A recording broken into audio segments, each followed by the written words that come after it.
Just imagine, if a person gets so much power that no one can question him, no one can say that he is wrong, and there is no one to stop him, then can that person be wrong? Today we will talk about one such person whose name was written in history as Pharaoh. This is not just a religious story. This is a case study of power, ego, and human mentality. Pharaoh was the most powerful ruler of his time. His kingdom had spread far and wide beyond Egypt. He had a powerful army. He had immense wealth, and people were afraid of his name. The children of Israel were living their lives under his slavery. They were oppressed. They were forced to work and were treated more like objects than humans. When a ruler rules for years without any accountability, a dangerous thought gradually develops in his mind. He starts to feel that he cannot be wrong. This thinking led Pharaoh to the point where he started calling himself God.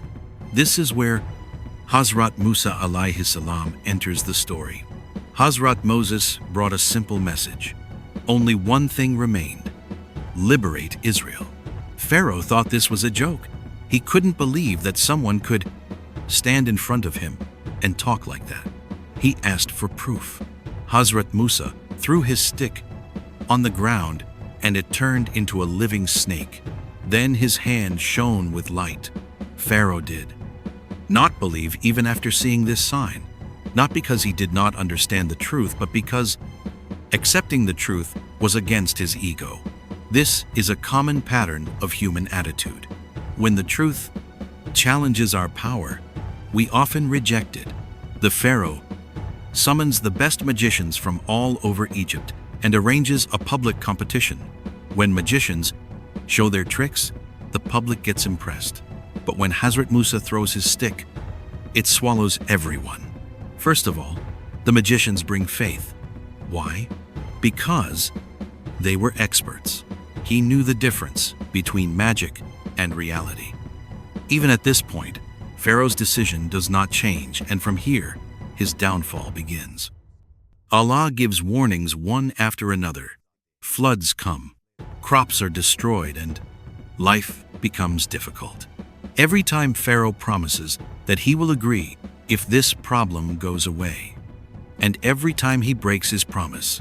Ultimately, Hazrat Musa alayhi salam leaves Egypt with Bani Israel. There is the sea in front, and behind is the entire army of Pharaoh.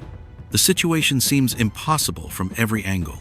At this very moment, the belief of Hazrat Moses comes to the fore in one sentence: "My Lord will make a way," and then something happens, which happened only once in history. The ocean splits into two parts. The children of Israel are saved, and Pharaoh drowns along with his entire army. Pharaoh accepts faith while drowning.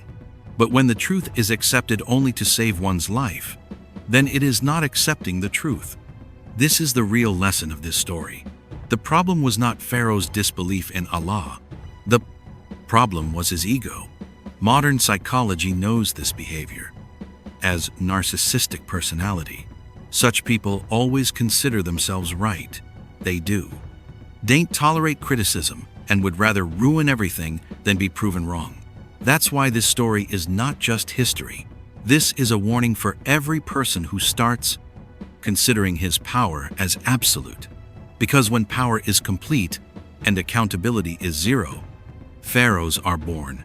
And history bears witness that the fate of Pharaoh is always the same.